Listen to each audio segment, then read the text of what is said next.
Welcome to our YouTube channel, Unique Maths Edu Safar, where we make learning mathematics easy and exciting for every single student.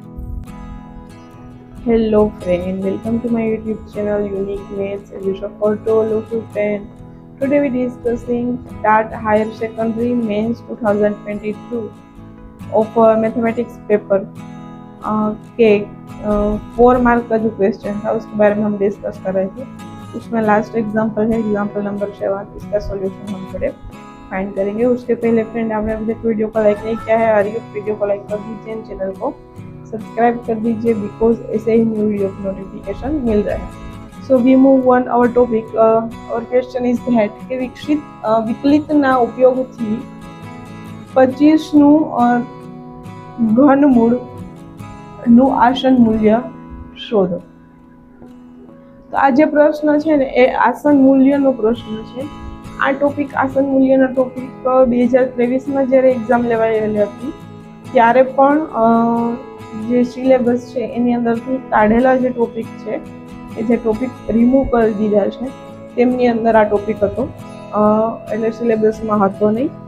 અને આજે પણ જ્યારે સિલેબસના રિમૂવેલ topic છે એમાં આમનો ઉલ્લેખ છે, એટલે હાલ પણ સિલેબસમાં આ ટોપિક નથી, પરંતુ અહીંયા એવું કંઈક ચિત્ર પ્રદર્શિત થાય છે કે જે રિમૂવલ ટોપિક છે તેમાંથી પણ પ્રશ્ન પૂછાય છે। આ સિવાય પણ એકાદ પ્રશ્ન એવા છે કે જે રિમૂવલ ટોપિકમાંથી પૂછેલા છે। તો બને ત્યાં સુધી બધા ટોપિક કરવા ટાઈમ મળ્યો છે, એક્ઝામની ડેટ એક્સટેન્ડ થઈ છે। અને જે એસીબી રાજ્ય પરીક્ષા બોર્ડની વેબસાઇટ ઉપર ટાટ હાયર સેકન્ડરી મેથેમેટિક્સનો જે સિલેબસ છે એની અંદર મેથેમેટિકલ રીઝનિંગ છે એન્ડ મેથેમેટિકલ ઇન્ડક્શન, આ બે જે ટોપિક છે એ સ્ટાન્ડર્ડ 11થના છે અને બંને ટોપિકને રિમૂવેબલમાં છે, પરંતુ જે એસીબીના સિલેબસ છે એની અંદર ઇન્ક્લુડિંગ છે, પરંતુ ટેક્સ્ટ બુકની અંદર નથી।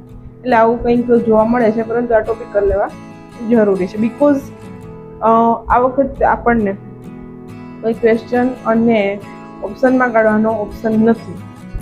લાસ્ટ ટાઈમ એ ઓપ્શન હતો કે જેની અંદરથી આ ટોપિક આપણે આ ઓપ્શનની અંદર કાઢી લેતા હતા, ત્યારે બધા ટોપિક કરવા જરૂરી નહોતા, પણ આજે એવું નથી જે 2026ની એક્ઝામ આવે છે તેમાં। તો be aware, we move on our topic. Let v here f of x is equal to x raised to 1/3, okay, and v અહીંયા આપણે x is equal to સરળતા ખાતર 27 લઈએ, જે 25 ની નજીક છે અને જેનું ઘનમૂળ શું થશે 3 થશે।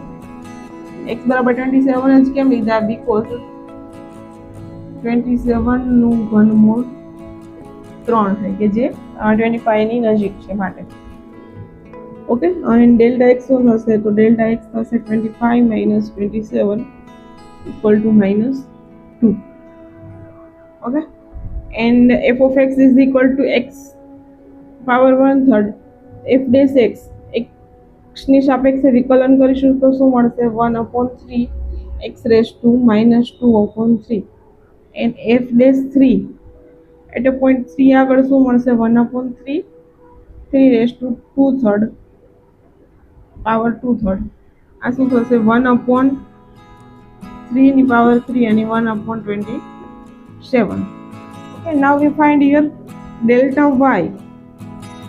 So delta y is delta x into f dash 3.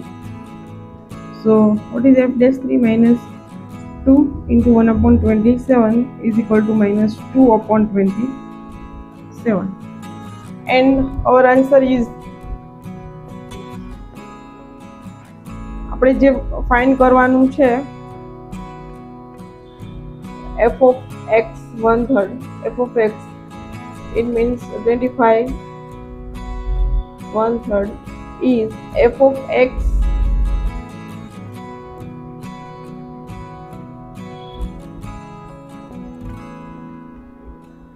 plus delta y, okay। તો શું થશે?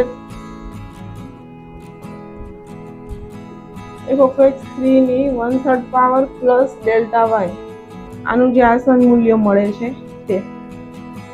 તો 3ની 127 here. F of x is here 27.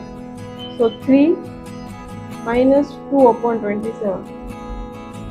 So 3 into 3 minus 2 upon 27.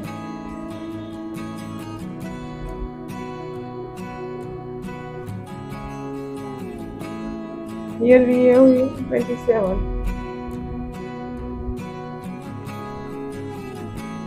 Okay, then 3 raised power 3 is 27. 7 3s are 21. 71 minus 2 upon 27. So we get here 69 upon 27 is around 2.9. આશરે મૂલ્ય જે 2.91 around મળશે. 69 upon 27. Okay, તો આ જે આપણે પ્રશ્ન સોલ્વ કર્યો એ શું હતું? તો કે આસન મૂલ્ય એટલે કે અપ્રોક્સિમેટ વેલ્યુ. તો જે આ આન્સર મળશે અપ્રોક્સિમેટ વેલ્યુ મળશે આપણને. આમ તો કેલ્ક્યુલેટર એલાઉડ છે, સાદું કેલ્ક્યુલેટર આપણને એલાઉડ છે. તો સાદા કેલ્ક્યુલેટરની અંદર આપણે એની અપ્રોક્સિમેટ વેલ્યુ ફાઇન્ડ કરી શકીએ છીએ, પરંતુ આપણે જે છે એ આસન મૂલ્યનો ઉપયોગ કરી અને વિકલિતનો ઉપયોગ કરી અને આસન મૂલ્ય જે છે મેળવવાનું હતું. તો આ પ્રકારના પ્રશ્નો જે આગળના સિલેબસની અંદર ઘણા બધા હતા સિલેબસમાં, પરંતુ હવે નીકળી ગયા છે. પણ પ્રયત્ન કરવાનો, એક એક્ઝામ્પલ સોલ્વ કરશો તો થઈ જશે. મે બી કદાચ આવી શકે, બીકોઝ કારણ કે આ લાસ્ટ ટાઈમ પૂછાઈ ગયેલો હશે એટલે. તો આવા જ કોઈ પણ ક્વેશ્ચન જે છે, ક્વેશ્ચનની અંદર ક્વેરી છે, ડાઉટ છે, ક્वेश्चन તમે कमेंट बॉक्स में अंदर कमेंट करो, डायरेक्ट डीएम करो, तो हम साथ में मिलकर नेक्स्ट वीडियो में सोल्व करेंगे, लाइव में भी आके सोल्व करेंगे. और कोई भी डाउट हो तो कमेंट बॉक्स में कमेंट कीजिए. एंड अभी तक वीडियो को लाइक नहीं किया है, अरे वीडियो को लाइक कर दीजिए, चैनल को सब्सक्राइब कर दीजिए.